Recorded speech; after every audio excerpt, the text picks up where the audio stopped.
One daughter is a doctor, the other one is a maid, my father announced, raising his glass in front of 14 guests at our family Thanksgiving dinner. And then he laughed. And then they all laughed. My 8-year-old daughter was sitting right next to me. She tugged my sleeve and whispered, "Mommy, is being a maid bad?" That was the last Thanksgiving I stayed silent, because what I said next, in front of every single person at that table, changed everything. And my father? He hasn't hosted a holiday dinner since. But before I tell you what I said that night, you need to understand what happened in the 6 years before, and why the man my father was trying so hard to impress all evening was the one person in that room who already knew exactly who I was. Before I go on, please take a moment to like and subscribe, but only if you genuinely connect with this story. Let me know in the comments where you're watching from and what time it is for you right now. My name is Thea O'Neill. I'm 31 years old. I'm a single mom, and for the past 6 years my family has called me the Maid. Now let me take you back to the spring of 6 years ago, the week I moved home with nothing but 2 suitcases and a 2-year-old on my hip. The drive from Richmond to Millbrook takes about 2 hours if you don't stop. I stopped 3 times because Lily kept crying. She was 2. She didn't understand why Daddy wasn't in the car. Honestly, neither did I. My ex-husband left on a Tuesday, cleared the checking account on Wednesday, filed from his mother's address on Thursday. By Friday, I was standing on my parents' porch in Millbrook, Virginia, holding a diaper bag and whatever dignity I had left. My father opened the door. He looked at the suitcases, then at me, then at Lily. "The cottage out back is empty," he said. "This is temporary. Don't turn it into a habit." No hug, no, "Are you okay?" Just terms. The cottage was 300 square feet. 1 bedroom, a kitchenette, a bathroom with a shower that ran cold after 4 minutes. But it sat on my parents' land, and there was no lease, no paperwork, just my father's word. At the time, I didn't think that mattered. Within a week, I was knocking on doors, cleaning houses, $15 an hour, cash, while a neighbor watched Lily. I scrubbed bathtubs, mopped hardwood, organized pantries for women who had the life I thought I'd have by now. That same month, Meredith, my older sister, finished her dermatology residency. My parents threw a dinner for 20 people. I showed up late because I was still wiping bleach off my hands at a client's house across town. Richard, my father, didn't miss the chance. He stood at the head of the table and said, loud enough for every guest to hear, "Sorry, Thea's late. She was scrubbing someone's bathtub." Everyone chuckled. Meredith looked away. I sat down and didn't say a word. That was the first time. It would not be the last. The thing is, the jokes didn't start when I moved home. They started long before I ever left. Growing up, Meredith was the one who got SAT tutoring, AP summer camps, college visits to Duke and UVA. When she got accepted to medical school, my father took out a second mortgage to cover her tuition. Every penny, no hesitation. When it was my turn, he sat me down at the kitchen table and said, "Community college is plenty for someone like you." Someone like me. I still hear that phrase when I close my eyes. I went to Blue Ridge Community College. I paid for it myself, waitressing, babysitting, cleaning the church on Sundays. I graduated in 2 years with honors. Nobody came to the ceremony. Every Thanksgiving, every Christmas, every Easter brunch, my father would introduce us the same way. "This is my daughter, Dr. Meredith O'Neill Hartley." Then he'd turn, almost as an afterthought. "And this is Thea." Not Thea, who graduated with honors. Not Thea, who's raising a child on her own. Just Thea. My mother never once corrected him. When I brought it up, Patricia would sigh and press her fingers against her temples. "Your father just wants the best for both of you. Don't be so sensitive." Here's what nobody at those holiday tables knew. Meredith's medical school cost $400,000. My father covered about half. The rest? Federal loans. $180,000 in debt that Meredith was still carrying, silently, invisibly, while everyone called her the successful one. But at the O'Neill table, image was everything, and my image had already been decided for me. At least, that's what they thought. It happened the way most things happen when you're desperate, not with a plan, with a pattern. By my second year back in Millbrook, I'd cleaned over 60 homes, and I started to notice something. The Shenandoah Valley was full of vacation estates, big properties owned by people who lived in D.C. or Richmond and visited maybe 4 times a year. These houses needed more than cleaning. They needed managing. Groundskeepers, maintenance schedules, guest turnover. Somebody who could walk a plumber through the front door at 7 a.m. and lock up after the caterer at midnight. Nobody was doing it well. I filed for an LLC, built a website at 2 in the morning while Lily slept, named the company Magnolia Estate Services. It sounded bigger than it was, which at the time was just me and a second-hand laptop. I signed my first 3 property contracts in the same month. Not huge, but real. I told my mother. I was excited. I said, "Mom, I just signed 3 clients. I'm building something." Patricia nodded. "That's nice, honey. Meredith just got invited to speak at a dermatology conference in Boston." I stood in the kitchen holding my phone with the contract confirmation still open. And I understood, completely, finally, permanently, that nothing I built would ever register in this house. I could cure cancer, and my mother would ask if Meredith had cured it first. That night, after Lily was asleep, my phone rang. An unknown number with a 540 area code. "Hi," the voice said. "I'm Gloria. I'm your father's sister, and I think we need to talk." I almost dropped the phone. Because in this family, Gloria Ashford was a name you didn't say out loud. My father had a sister, past tense, at least in his version. Gloria Ashford divorced her husband 10 years before my call, in a town like Millbrook, where the Rotary Club still opened meetings with a prayer and couples who separated moved to different counties. That was enough to become a scandal.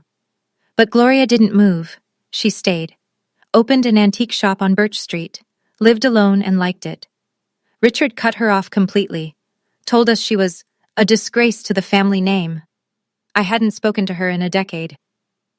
"I heard about you from a mutual client," Gloria said over coffee the next week. Her shop smelled like cedar and old books.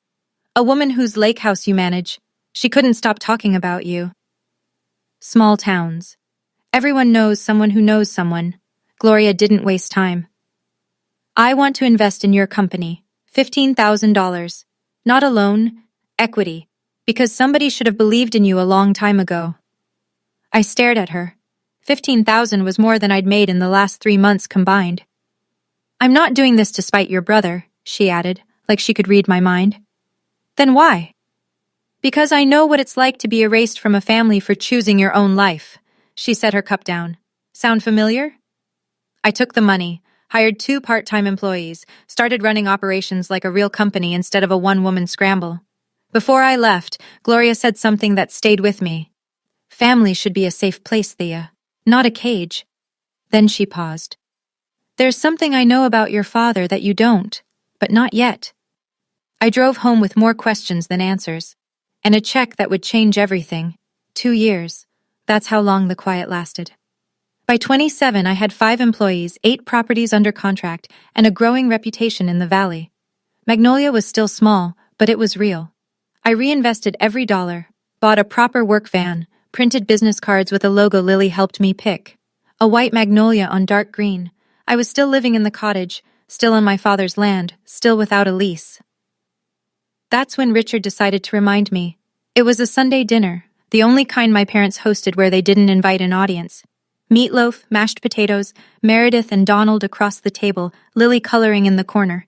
Midway through the meal, Richard set his fork down. "That land out back is worth something now," he said. Casual, like he was commenting on the weather. "I might need to rearrange things." I looked up. "Rearrange things how?" "Don't worry about it. Just know that nothing is permanent." The room went quiet. Meredith stared at her plate. Donald took a long drink of water. Patricia busied herself with the salt shaker. Nobody said a word. Because in this family, when Richard made a statement, it wasn't a conversation. It was a verdict. Later that night, after Lily was in bed, Patricia called me. Her voice was strained, halfway between apologetic and instructional. "Someone came to look at the property last week," she said. "A developer." My stomach dropped. "What developer?" "I don't know the details. Your father handles these things." A pause. "It's probably nothing. I shouldn't have mentioned it." She hung up. I sat on the edge of my bed in the cottage, on land I didn't own, in a house with no lease, and felt the ground shift beneath me. I started looking for a rental. Something near Lily's school, something I could afford. The problem with Millbrook is that it's a small town with a tight housing market. 3-bedroom rentals near Jefferson Elementary? Almost non-existent. And the ones that were available cost twice what I could swing without pulling money out of the business. Patricia found out within a week. In a town this size, the realtor I called was her friend's daughter. The phone rang at 8 in the morning. "You're looking at apartments?" Patricia's voice was shaking. "You're going to take Lily away from us?" "Mom, I'm not taking anyone away. Your father will be devastated after everything we've done for you." I wanted to ask what exactly they'd done, but I didn't. That evening, Richard called. No preamble. "You move out, you're on your own. Completely." His voice was flat, factual. "Don't expect us to babysit Lily on weekends. Don't expect Thanksgiving invitations." "Are you serious?" "I'm being practical." He knew exactly where to press. Lily called my parents every night before bed. She drew pictures of Grandpa's garden. She counted the days between visits. Cutting that connection wasn't something I could do to my daughter, and he knew it. So I stopped looking. I wasn't staying because I was weak. I was staying because leaving at the wrong time would have cost me everything I'd built. In a small town, Richard O'Neill was respected. If I left, he'd frame it as abandonment. The ungrateful daughter who took our granddaughter away. That narrative would reach every potential client within 20 miles. I needed to be strong enough that when I finally walked out, I wouldn't need anything from him. Not his land, not his babysitting, not his version of the story. That day wasn't here yet, but it was coming. The cracks started showing in Lily first. Her teacher called me in on a Wednesday. Mrs. Patterson, kind woman, 20 years in second grade. "Lily's been quiet at lunch," she said. The other kids asked what her mom does for work. She didn't answer. She just shrugged and looked away. I sat in that tiny plastic chair and felt something inside me splinter. My daughter, 8 years old, already learning to be ashamed of me. That night, I tucked Lily in and she asked, "Mommy, do you like your job?" "I love my job, baby." "Then why does Grandpa always say it funny?" I kissed her forehead and turned off the light. Then I went to the kitchen, sat at the table, and stared at the wall for an hour. This wasn't about me anymore. Richard's jokes, his little performance at every holiday, they were seeping into my daughter's bones. She was 8, and she was already learning that her mother wasn't worth being proud of. That same week, an opportunity landed in my inbox, a new luxury development in the valley, 12 vacation homes, full-service management contract. The owner was looking for a single firm to handle everything. Annual value, $340,000. Enough to double my revenue, enough to hire a full team, enough to leave the cottage for good. I called Gloria, told her about the opportunity and about Lily. She was quiet for a moment. Then, "Fear is a landlord too, Thea, and the rent keeps going up." That night, I picked up the phone and dialed the developer. 2 rings. A voice answered. Steady, professional, unhurried. "Frank Calloway, Calloway Development. What can I do for you?" I took a breath, and I pitched. Frank Calloway didn't say yes on the first call. He said, "Send me your portfolio." So I did. Every property photo, every client reference, every maintenance report I'd ever filed. I formatted it like a woman who had something to prove, because I did. 3 days later, Frank called back. "I asked around," he said. 3 different property owners in the valley told me the same thing. If you want it done right, you call Magnolia." We met at his office in Staunton the following Monday. I wore the one blazer I owned, the one that still smelled faintly of dry cleaning chemicals because I'd only had it cleaned once. Frank shook my hand, looked me in the eye, and said, "You're the real deal, Thea. Let's do this." I signed a 2-year management contract for 3 properties, the initial phase of his development. Just like that, Magnolia went from a one-van operation to a company with real infrastructure. I hired 4 new people that month. That same week, at home, the other shoe dropped. Richard called me to his study. The room smelled like pipe tobacco and old leather, the room where he made pronouncements, not requests. "I need you to sign some papers," he said. "What papers?" "An agreement that you'll vacate the cottage by March." "March? That's 4 months away." "Plenty of time." I looked at the document on his desk. Professional letterhead, legal language, a move-out date printed in bold. "Why?" I said. He leaned back. "Because it's my property, that's why." I didn't yell. I didn't cry. I stared at that document and noticed the name of a law firm, not a family attorney, a commercial real estate firm. Someone was buying this land. I'm not signing anything tonight, I said. I'll read it first. I walked out. My hands were steady, my heart was not. Patricia's approach was always softer. That was what made it worse. She invited me for tea the next morning. The kitchen smelled like chamomile. She'd set out the good cups, the ones with the gold rims, a peace offering wrapped in porcelain. Your father is under a lot of stress, she began, eyes damp, hands folded, the performance of a concerned mother rehearsed to perfection. His investments haven't been doing well. He needs to sell that land, Thea. Then why didn't he just talk to me? We are talking. You're just not listening. I set my cup down. You're asking me to move my daughter out of the only stable home she's known, in 4 months, without telling me why until I found out on my own. Patricia's expression shifted. The softness thinned. Meredith would never make things this difficult. Meredith doesn't live in a cottage on Dad's land. Exactly. She looked straight at me. Because Meredith made something of herself. The words landed like a slap, not because they were cruel, I'd heard worse, but because they came from my mother, the woman who used to braid my hair before school, the woman who was supposed to be safe. I stood up. I left the tea on the table. I didn't slam the door. I just closed it behind me, which somehow felt louder. That night, sitting on the cottage porch while Lily slept, my phone buzzed. A text from a number I hadn't seen in months. Meredith. Can we talk, privately? I stared at the screen for a long time.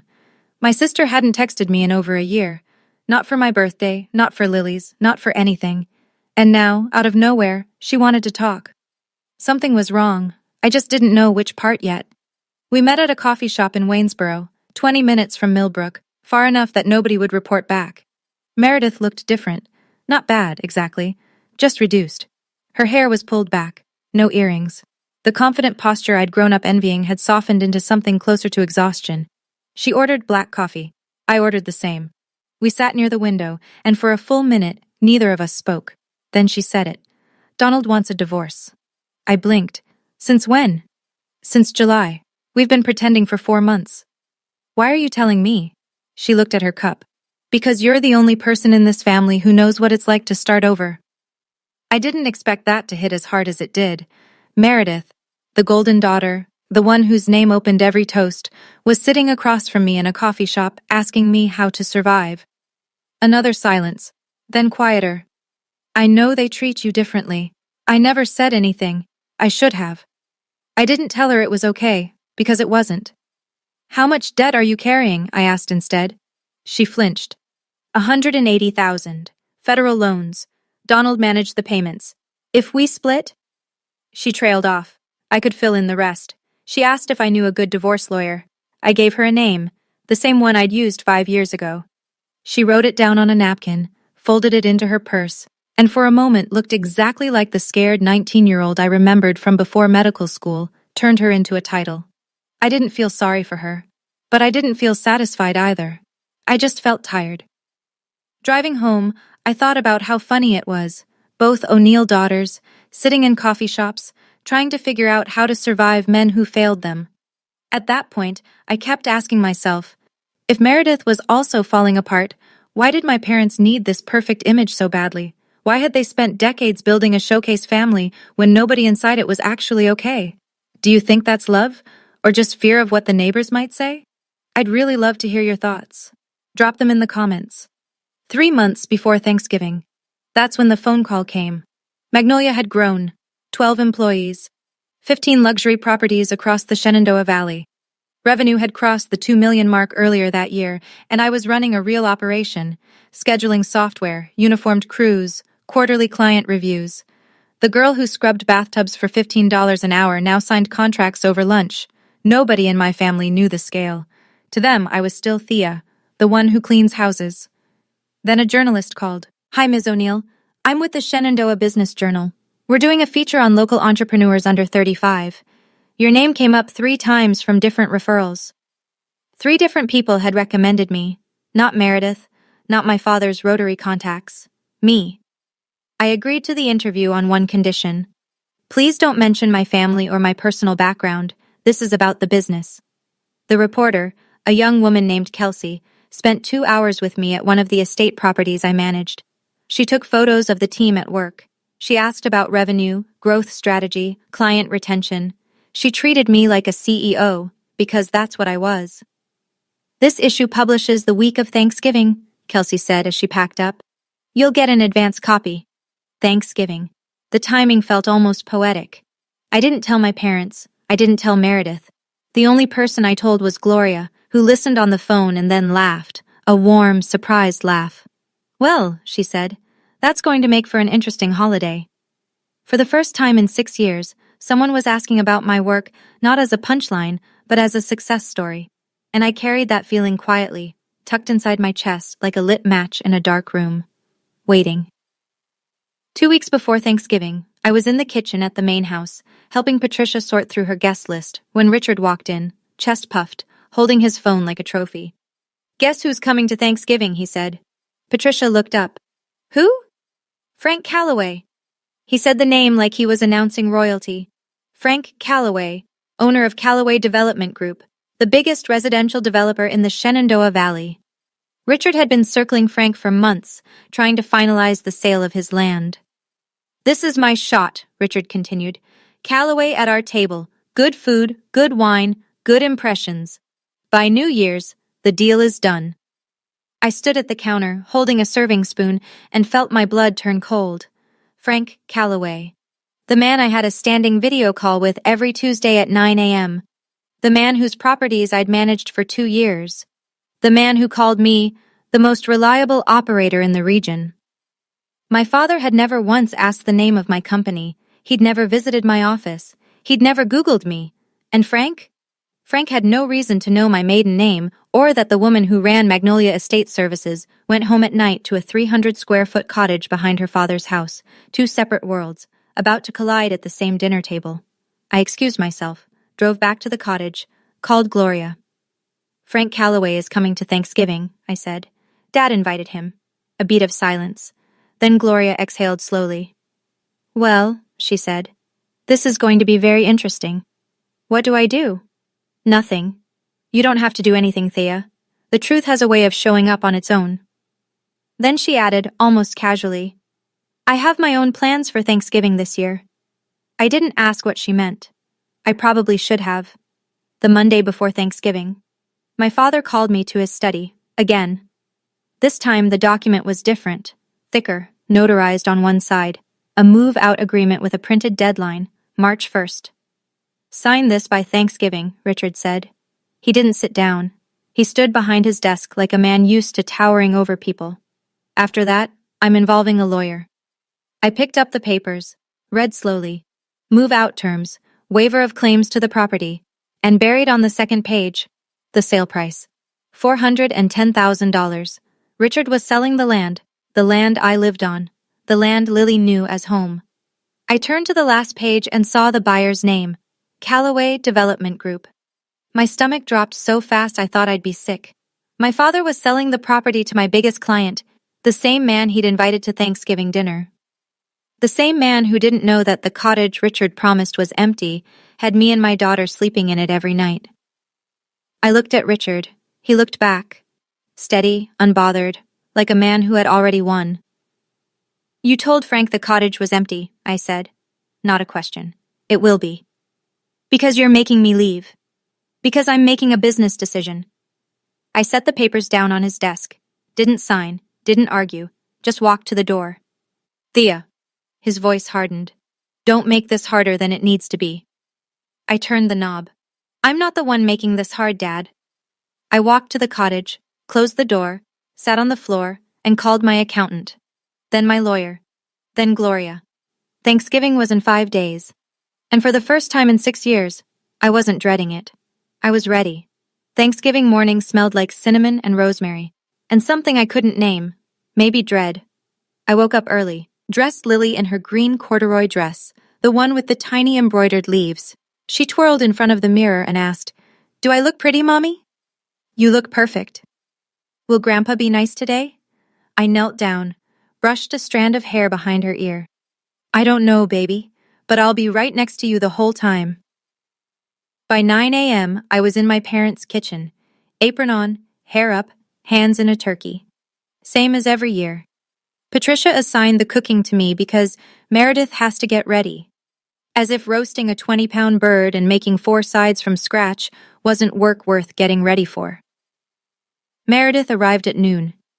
Blowout, pearl earrings, cream-colored cashmere. Donald trailed behind her, silent, carrying a bottle of wine like a man carrying his own headstone. The guests trickled in. Aunt Carol and Uncle Jim, the Warrens from 2 doors down, Pastor David and his wife Ruth, Richard's cousin Ray and his wife, 2 couples from the Rotary Club, and then, at 12:30, a black SUV pulled into the driveway. Frank Calloway and his wife Donna. Richard practically sprinted to the front door, handshake, shoulder pat. "Frank, welcome, welcome. We're so glad you could make it." Frank walked in, polite, composed. He scanned the room. Then he saw me, standing in the kitchen doorway, apron on, hair pulled back, sweat at my temples from 3 hours of cooking. Patricia swooped in. "Oh, that's Thea, our younger daughter. She helps around the house." Frank nodded politely. A flicker of something crossed his face, recognition, maybe, but it passed. He moved on to the living room, and Richard led him out the back door to tour the land. My land. Dinner started at 2 o'clock. 14 people around a table set with Patricia's best china, the white plates with the blue border that only came out on holidays, candles lit, napkins folded, everything arranged to look like a family that had it all figured out. Richard stood at the head of the table, tapped his glass with a fork. "I want to give thanks," he said, his voice carrying that Sunday sermon warmth he put on for company. "For this family, for this home, and especially for my Meredith, Dr. Meredith O'Neill Hartley, who makes us all so proud." Applause. Warm, automatic, like clapping at church. Meredith smiled. Tight, practiced. Beside her, Donald stared at his plate. His jaw was clenched. No one noticed. Richard wasn't done. "And of course, Thea." He paused, let the beat land, grinned. "One daughter is a doctor, the other one is a maid." He laughed, that low, self-satisfied chuckle I'd heard 100 times. A few people laughed with him, Cousin Ray, Uncle Jim, the nervous, reflexive kind of laughter that fills the space when nobody knows what else to do. Most of the table went quiet. Pastor David looked down at his napkin. Ruth pressed her lips together. Donna Calloway shifted in her seat. Frank, sitting 3 chairs to my right, didn't laugh. He looked at my father, then he looked at me. Under the table, Lily's hand found mine. Her small fingers were cold. I squeezed them. Didn't speak. Didn't react. Not yet. But I felt Frank's gaze stay on me a beat longer than it should have. Like a man trying to place a face, like a puzzle piece hovering just above the right slot. He hadn't connected it, not yet. But the evening was young. After the main course, after the turkey was carved and the sides were passed and everyone had seconds, Patricia stood up. She held her glass like a woman about to receive an award. "I just want to add my own little toast," she said, her voice honey-sweet. "To Meredith, the light of our family. We are so, so blessed." She didn't say my name. She didn't look at me. She didn't mention Lily. The table murmured approval, more clinking, more smiles aimed at Meredith, who by now looked like she wanted to disappear into the wallpaper. And then, in the silence after the glasses were set down, came a small voice. "Mommy?" Lily, sitting right next to me, her eyes wide and wet and confused. "Mommy, why does Grandpa say you're just a maid?" The table froze. Every fork stopped. Every breath held. Is being a maid bad? 8 years old, asking in front of 14 adults whether her mother's work made her less than. Patricia recovered first. "Lily, honey, Grandpa was just being funny." Lily looked at her grandmother. But nobody laughed. Silence. The kind that has weight. I looked at my daughter, this small, brave, honest person who had just said out loud what no adult at this table had the courage to say. I looked at Frank Calloway, who was watching with something I couldn't quite read. I looked at my father, still standing at the head of the table, glass in hand, smile fading, and something inside me, something that had been bent and stretched and stepped on for 6 years, for 20 years, for my whole life. Finally, quietly, broke. Not broke apart. Broke free. I set my napkin on the table, pushed my chair back, and stood up. The chair scraped against the hardwood. Every head turned. I looked at my daughter first. Then I spoke. Lily, being a maid is not bad. Any honest work is good work. My voice was level, calm, the way I talk to clients, not the way I used to talk to my father. But since Grandpa brought it up, let me tell you what Mommy actually does. Richard's smile vanished. Thea, sit down. This isn't the time. You made it the time, Dad? I didn't raise my voice. Didn't need to. You stood up in front of 14 people and defined me. Now I get to define myself.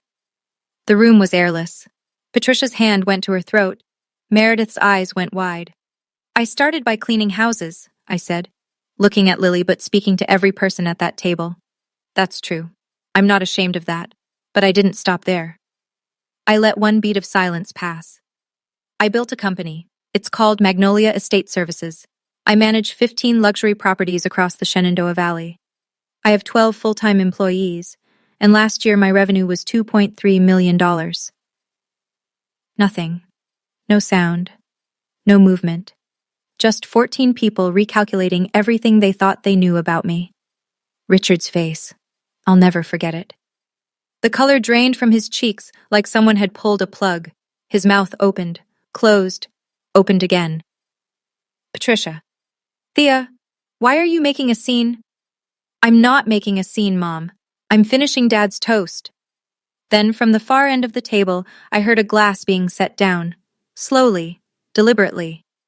Frank Calloway was staring at me, not with surprise, with recognition, the kind that comes when the last tumbler in a lock finally clicks. Wait, he said. Frank stood, not fast, not dramatic, the way a man stands when something important needs to be said, and he's not the type to shout. Thea O'Neill, he said, you're the owner of Magnolia Estate Services. Every eye in the room moved between us. Yes, Mr. Calloway. Frank turned to my father. His expression had shifted, polite confusion giving way to something harder. Richard, you didn't tell me your daughter runs Magnolia. My father's mouth moved, but nothing came out. She's been managing my entire Shenandoah portfolio for 2 years. 3 properties. Full-service contracts. Frank's voice was even, factual. The way someone speaks when they're choosing their words carefully because the wrong ones would cause damage. She's one of the best operators in the region. Richard gripped the back of his chair. I didn't know. You didn't know. Frank repeated it flatly, not a question. A verdict. Richard, last Tuesday you told me your younger one was between jobs. The room inhaled. Between jobs. Uncle Jim repeated it under his breath. Aunt Carol covered her mouth. Pastor David closed his eyes. Patricia tried to save it. We always knew Thea was hardworking. Frank didn't look at her. He was still looking at Richard, and Richard was looking at the tablecloth like he could disappear into it. You invited me into your home, Frank said quietly. You introduced your daughter as the maid. And the whole time, she's the person I trust with a portfolio worth more than this entire street. Nobody moved. Nobody spoke. I didn't feel triumphant. I felt something stranger, like watching a wall come down and realizing I'd been standing behind it my entire life. Lily tugged my hand. I looked down. Mommy, she whispered. Is that the man from your Tuesday calls? I almost laughed. Yes, baby, that's him. The doorbell rang. The timing was so precise it almost felt staged. But it wasn't.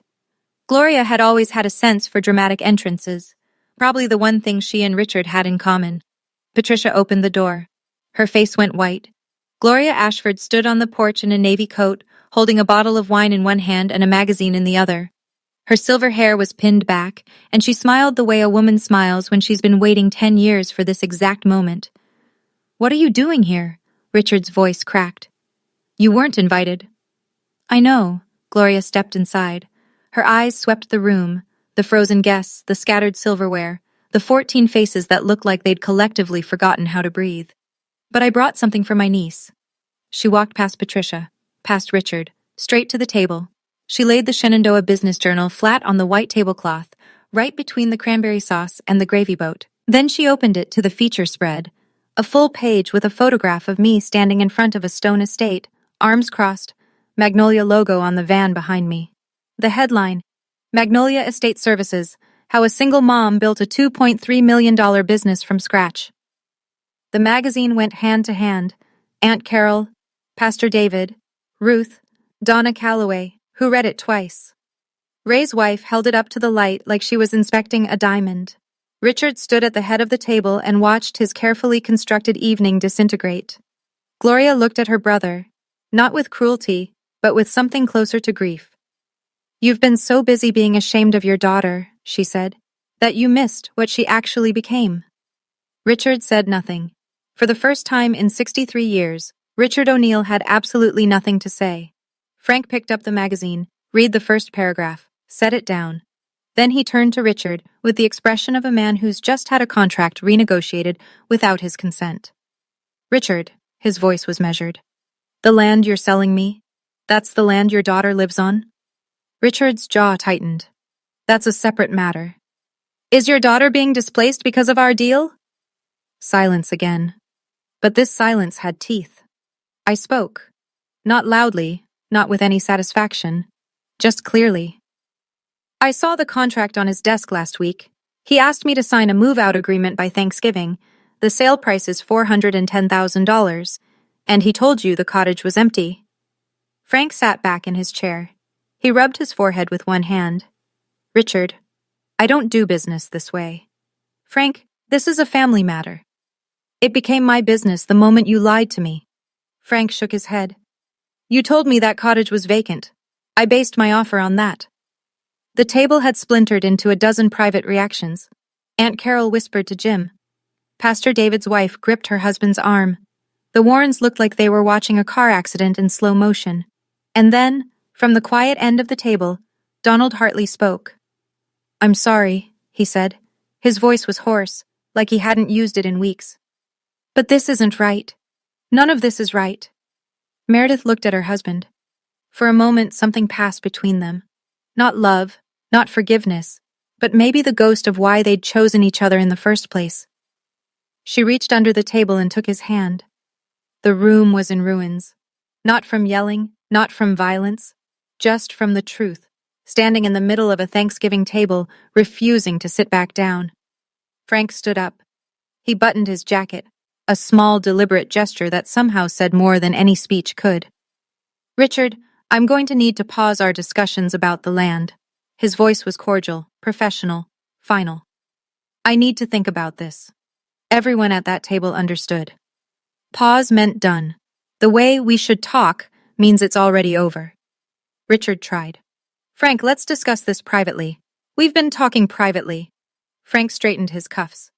"That seems to be the problem." He turned to me. A slight nod. Not warm, not cold. Professional. One business owner to another. "Thea, I'll call you Monday. We have work to do." "Yes, sir, thank you."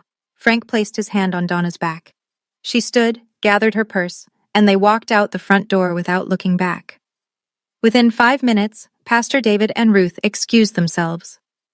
"Early morning tomorrow," David said, but his eyes lingered on Richard with something that looked like disappointment.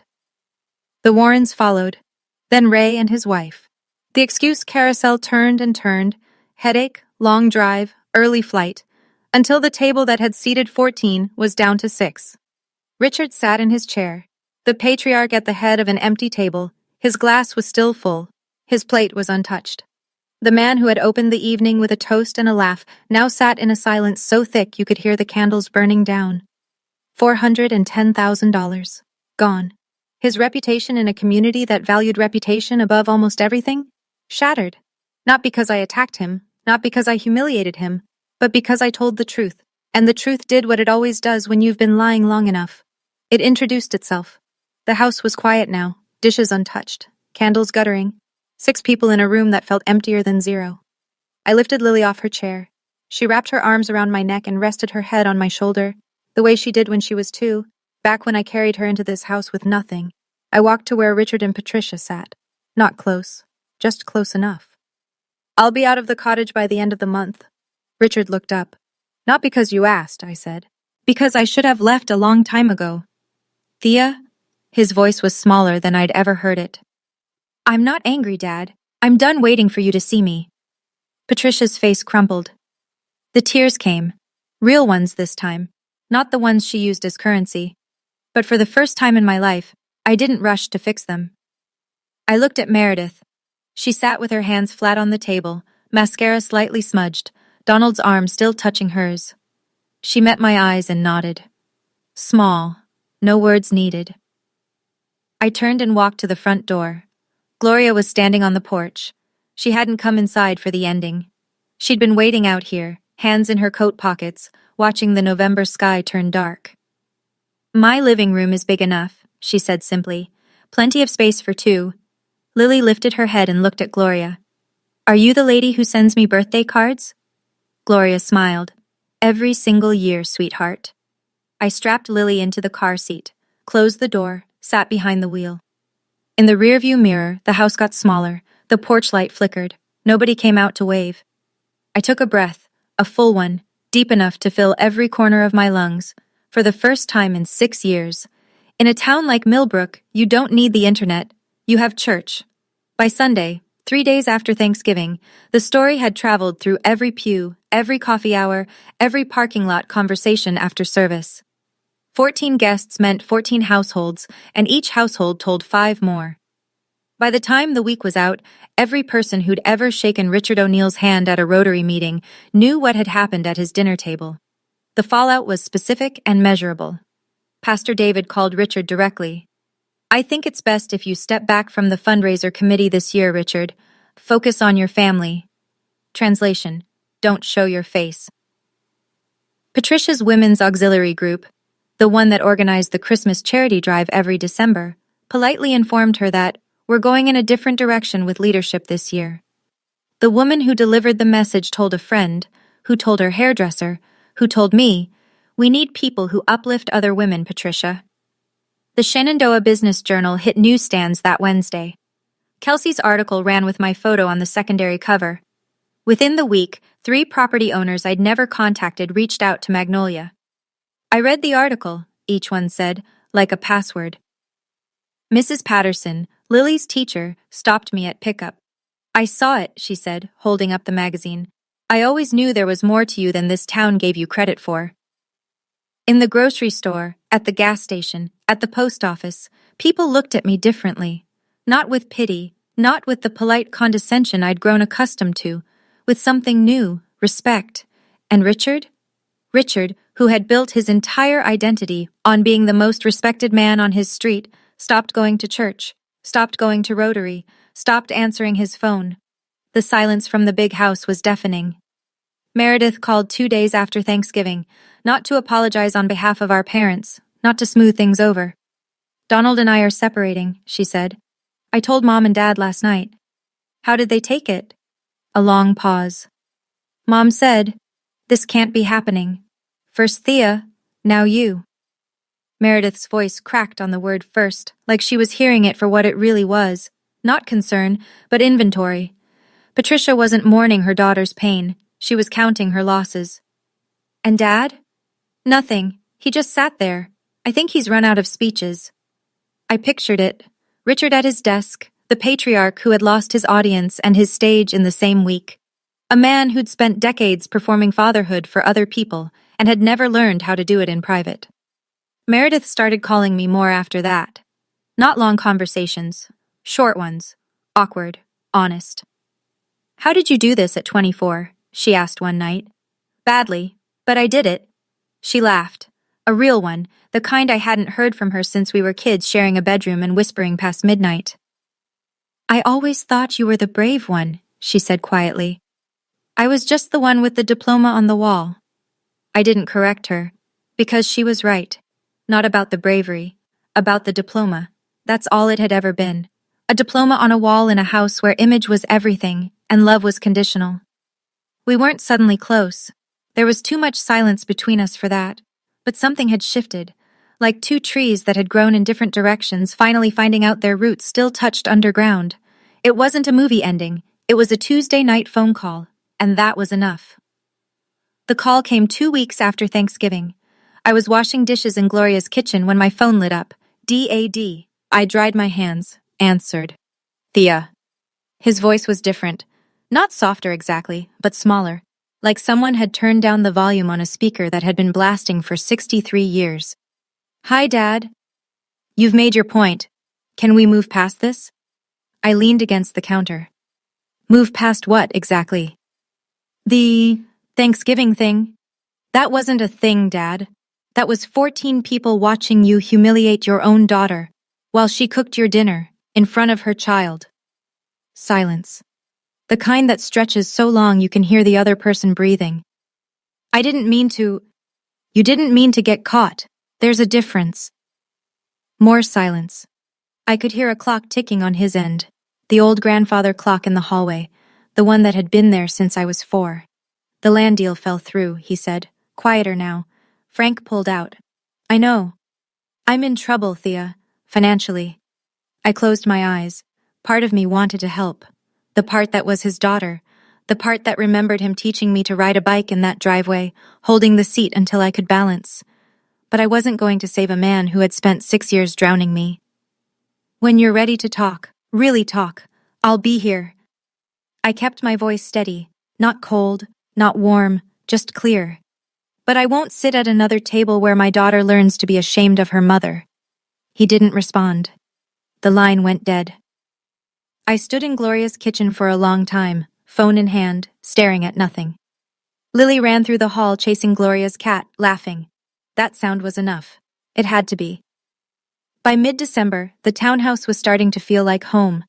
It was a 2-bedroom rental on Maple Street, 8 minutes from Lily's school, 12 from the Magnolia office.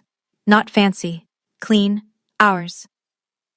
The first morning, Lily padded into the kitchen in her pajamas, holding a stack of photographs. She'd cut them from the family album I'd brought. The cottage, the garden, the main house porch. She taped one picture to the refrigerator. It was from Easter 2 years ago. Lily on Richard's lap, both of them laughing. I looked at it. My daughter had included everyone. Her grandparents, Meredith, even Donald. She hadn't erased anyone. I didn't take it down, because boundaries aren't about pretending people don't exist. They're about choosing how close they get to stand. That week, Frank Calloway called. Not about the land, about the business. "I'm expanding the portfolio," he said. 2 new developments in Rockingham County. I want Magnolia to handle both, and I've referred you to 2 colleagues.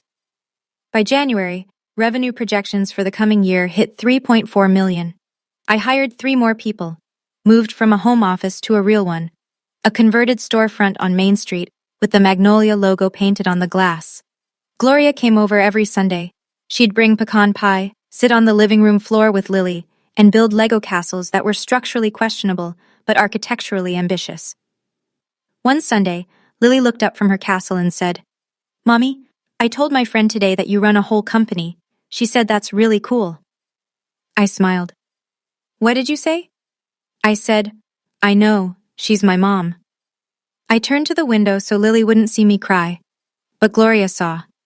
And she just nodded. The way someone nods when they've been waiting a long time for something good to finally arrive. Meredith's divorce was finalized in February. She rented a 1-bedroom apartment in Charlottesville, the first time in her life she'd lived alone. No roommate, no husband, no parents' guest room to fall back on. Just her, a futon, and a box of takeout menus. She called me the first night. "I'm terrified," she said. "How did you do this at 24? "Badly," I said. "Really badly. I burned rice for 6 months." She laughed.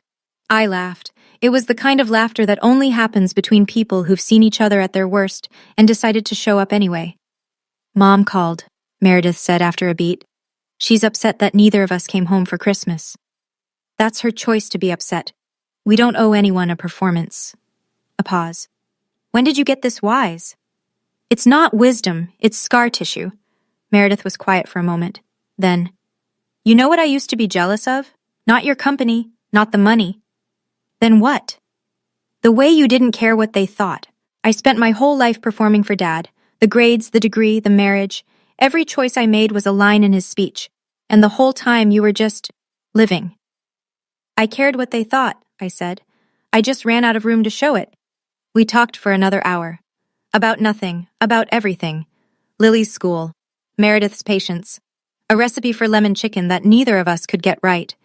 It wasn't the sister relationship from a Hallmark movie. It was two women in their 30s learning each other for the first time without their parents' scoreboard hanging between them.